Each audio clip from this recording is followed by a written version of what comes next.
Hey everyone, this is Mr. Fawcett back for part 3 of our lesson on continuity over an interval. I'm going to jump down to the third page where I see 4 properties of continuity. So in our previous lesson we talked about the different classes of functions, polynomials, radicals, exponentials, composite functions, and rational functions. And we discussed when those functions can and cannot be continuous. Today we're eventually going to get to the calculus, but before we do, we are going to talk about what happens when you mix different types of functions. So not every time that we see a function will it fall specifically into the polynomial class, or will it fall strictly into the exponential class. We can certainly have functions that are made up of different types of functions, and we can still use our ideas of when those functions are continuous to make a statement about the function as a whole. So I just want to quickly go through these 4 properties and get us thinking about the continuity of functions that are built from different classes of functions. Number 1, I think, is pretty straightforward. All this is saying is that if I have a function like, let's say f of x equals x squared, okay, if this function is continuous everywhere, and it is because it's a polynomial, if I multiply the function by any real number, so let's say I multiply the function by 5x, or sorry, just by 5, so I get 5x squared. Both of these functions are going to be continuous for all real numbers. They're going to be continuous over the same domain. Okay. Same thing would be said. So right here we could say both continuous on the interval negative infinity to infinity. And this is true even if the original function is not continuous everywhere. So let's say I had a function g of x that equals the square root of x minus 1. So this function is continuous on 1 to positive infinity, including 1. And if I multiply this function by a real number, so let's say again I multiply by 5, that is not going to change the interval on which this function is continuous. So the pink function is also continuous on the interval 1 to infinity. Okay, so again, this property just means that if you multiply a function by a real number, the interval on which the function is continuous does not change. Properties 2, 3, and 4 deal with operations between different functions. So not just multiplying by a real number, we may be multiplying a function by a completely different function. And here, all we have to do is look at where each of the individual functions are continuous and then find the overlap between the two. So let's look at, we're not going to do an example for all 3 of these because the idea is the same. But let's look at property number 4 when we have a quotient of 2 functions. So let's say I have a function h of x, and that function's made up of 2 different functions. Let's have e to the x in our numerator, and let's have the square root of x plus 4 in my denominator. I actually want to use a different color for that. Use blue. Square root of x plus 4. So if we want to find out where h is continuous, we can actually look at where our numerator is continuous and where our denominator is continuous, and then find the overlapping portions of those intervals to see where h of x is continuous. So if I'm looking at e of x, We'll call that f of x. So because it's an exponential function, it's continuous everywhere. So f of x continuous on the interval negative infinity to infinity. And if I call my denominator function g of x, and you could think about, you could pause the video and try to come up with the interval for which g of x is continuous. Because we've talked through this before, I'm not going to go through it, I'm just going to give it to you here. But g of x is going to be continuous on -4 to infinity. And you may be wondering, why didn't I include -4 in my interval, right? Because I have a parenthesis, so it means I'm not including -4. Well, I can't include -4 because if x is equal to -4, my denominator is going to be equal to 0. And I can't have that because my function is going to be undefined. So we are not including -4 in this interval. All right, so if we want to look at where h of x is continuous, we want to look at the overlap of the interval where f of x is continuous and the interval on which g of x is continuous. And we can see that the overlap occurs on -4 to positive infinity.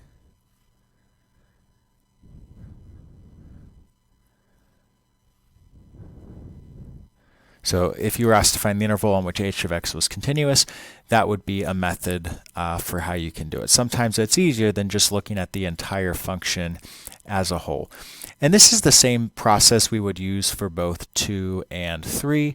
The operations between the functions would just be different. So we would either be multiplying the functions together or adding them together. Okay, we are now going to look at a quick misconception students may have when using a graphing calculator, and then we are going to get to the calculus portion of this lesson. Let's talk about number 11, because this is a concept that sometimes trips students up. It says, graph the function below in your TI-84. Does it look continuous?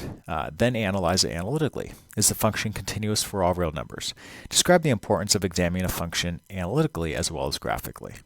So before we even graph it, actually, we should notice that we are going to not be continuous for all the real numbers, because when x is equal to 2, our denominator is going to be equal to 0, right? And that's going to make our function undefined. So right away we know that this is not going to be continuous from negative infinity to infinity. But suppose we hadn't looked at it analytically or algebraically, and suppose we had just graphed it. And let's see what we would have gotten. So I have already punched this in to my calculator. Okay, I've got the function there. I'm going to hit graph, and it just looks like a parabola opening upwards, right? If we want to zoom out to make sure there's nothing else going on, we can. And we continue to just see a parabola opening upwards. So just by looking at the graph, we don't see any holes in the graph. We don't see any jump discontinuities, any vertical asymptotes, etc. However, we know that there is a discontinuity, right? If we go back to our problem, we know that there's a discontinuity at x equals 2. So this is not continuous at x equals 2, right? Because that's what makes the denominator equal to 0. But if we look at the graph, it's not very easy to tell that it's discontinuous at x equals 2, because we can't see that hole in the graph. So just be aware that when you look at a graph, especially on your TI-84 or whatever graphing calculator you're using, you may have to inspect the function in more than just the graph representation, because your calculator is not going to show that hole in the graph upon first glance. You're going to have to either look at a table. So if I pull up our table and then I look at the value when x is equal to 2, the table shows me that the function is undefined, even though I can't see it from the graph.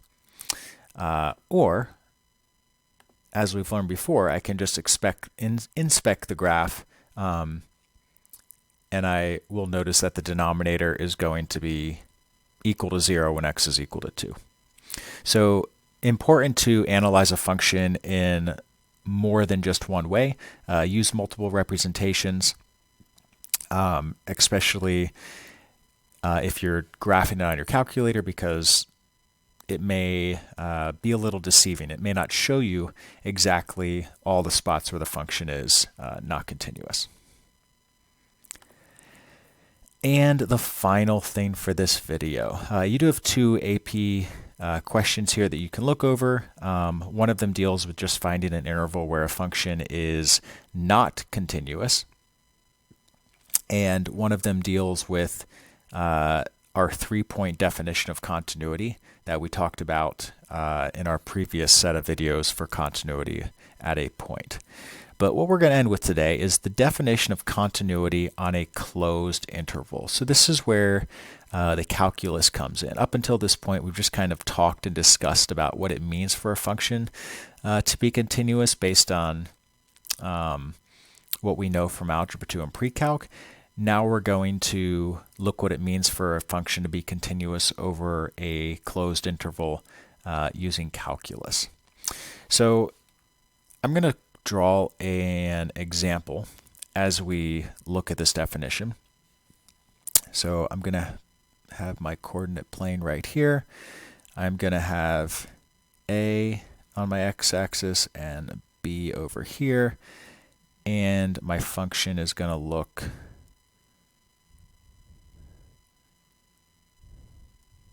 something like that.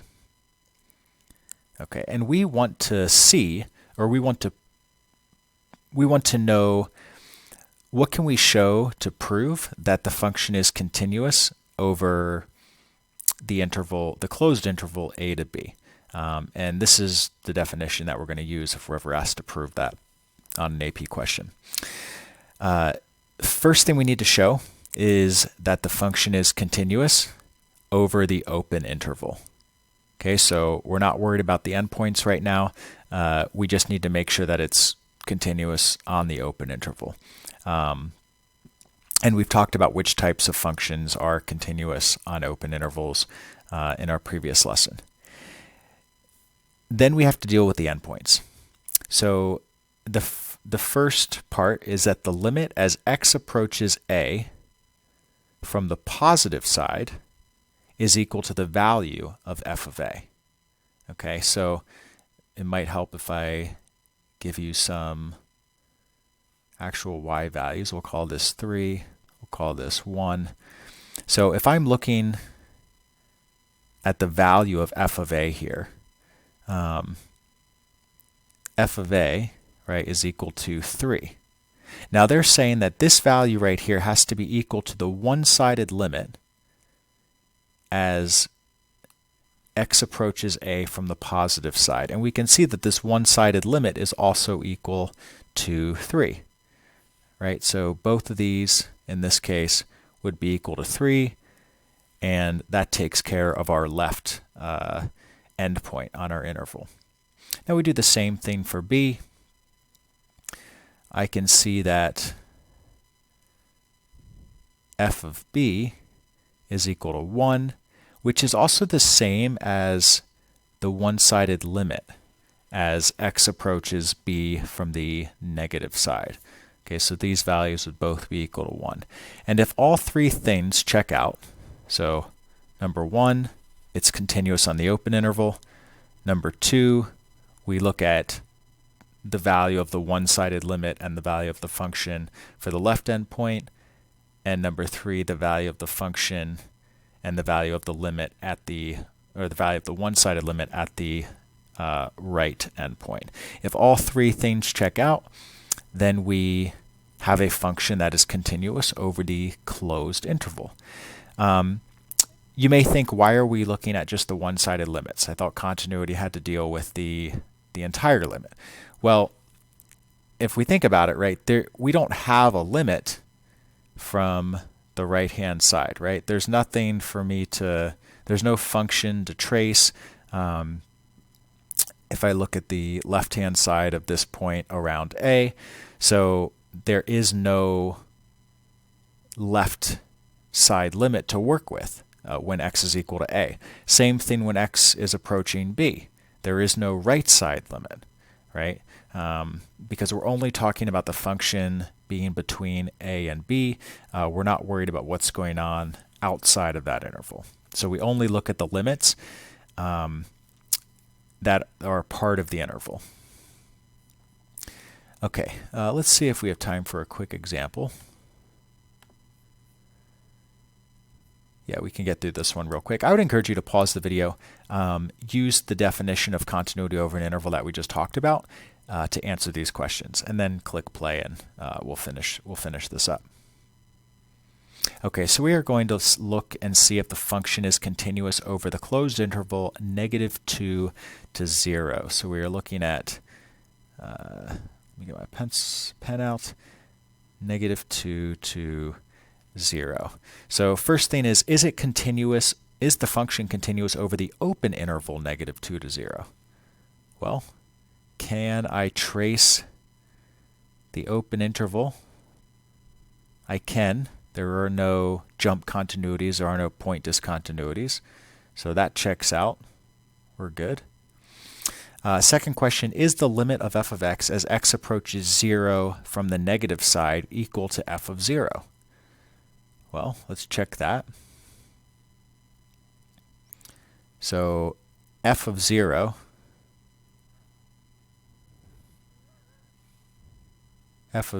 is equal to 1, which is also equal to the value of this one-sided limit.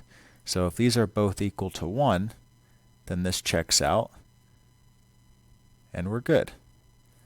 And the last one, is the limit as x approaches -2 from the positive side equal to f of -2? Well, f of -2 is actually up here. F of -2 is equal to 2, but the limit is equal to -1. So because positive 2, because positive, sorry, we switch sides there. 2 is the value of the function. -1 was the value of the limit. Because these are not equal, this is a false statement, which means the answer to this one is no. F of x, I guess it doesn't tell us that this is f of x, but no, the function is not continuous over the interval, the closed interval, -2 to 0. So again, just like continuity at a point, continuity over an interval has multiple parts to its definition, and you need to justify and talk about all three of those parts to make a complete statement about whether a function is or isn't continuous over an interval.